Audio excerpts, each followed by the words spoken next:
తిరుమల శ్రీవారిని కుటుంబ సమేతంగా దర్శించుకున్న ఏపీ దేవాదాయ శాఖ మంత్రి ఆనం రామనారాయణ రెడ్డి ఆంధ్రప్రదేశ్ రాష్ట్ర అభివృద్ధి సంక్షేమం కోసం విదేశాల్లో పారిశ్రామిక దిగ్గజాలతో సీఎం సమావేశానికి వస్తున్నారు. రాష్ట్రాన్ని ఒక గొప్ప ఆధ్యాత్మిక కేంద్రంగా తీర్చిదిద్దటమే ప్రభుత్వ లక్ష్యం. అందుకోసం నిరంతరం కృషి చేస్తున్నాం.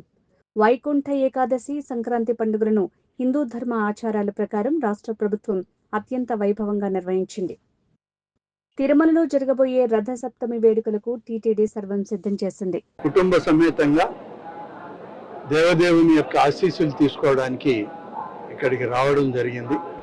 స్వామివారి ఆశీస్సులు దర్శన భాగ్యం అయిన తర్వాత మరి ఇవాళ మళ్ళీ రాజధానిలో రేపు ఉదయంకంతా రాష్ట్ర ముఖ్యమంత్రి గారు తన యొక్క విదేశీ పర్యటన ముగించుకొని ఆంధ్రప్రదేశ్ రాష్ట్ర అభివృద్ధికి సంక్షేమం కోసం పెద్ద ఎత్తున పారిశ్రామిక దిగ్గజాలతో ఆయన సమావేశమై రావడం జరుగుతుంది.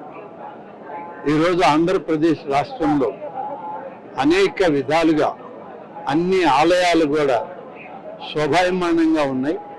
అన్ని ఆలయాల్లో కూడా ఈ కార్యక్రమాలు విజయవంతంగా సాగే విధంగా ఏర్పాట్లన్నీ కూడా చేస్తూ ఉన్నాం. మీరందరూ గమనించారు.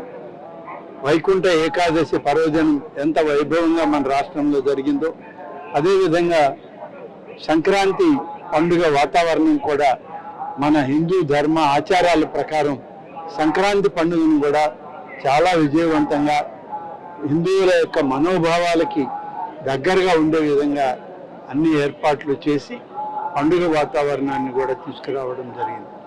ఇవాళ రాష్ట్రంలో దేశంలో ఉన్నటువంటి అనేక మంది తెలుగు వాళ్ళకి ఆంధ్రప్రదేశ్ రాష్ట్రం ఒక ఆధ్యాత్మిక రాష్ట్రంగా, ఒక స్పిరిచువల్ సెంటర్గా అభివృద్ధి చెందాలన్న లక్ష్యంతో మన ముఖ్యమంత్రి శ్రీ చంద్రబాబు నాయుడు గారు కానీ అలాగే రాష్ట్ర ప్రభుత్వం కానీ నిరంతరం కృషి చేస్తుంది.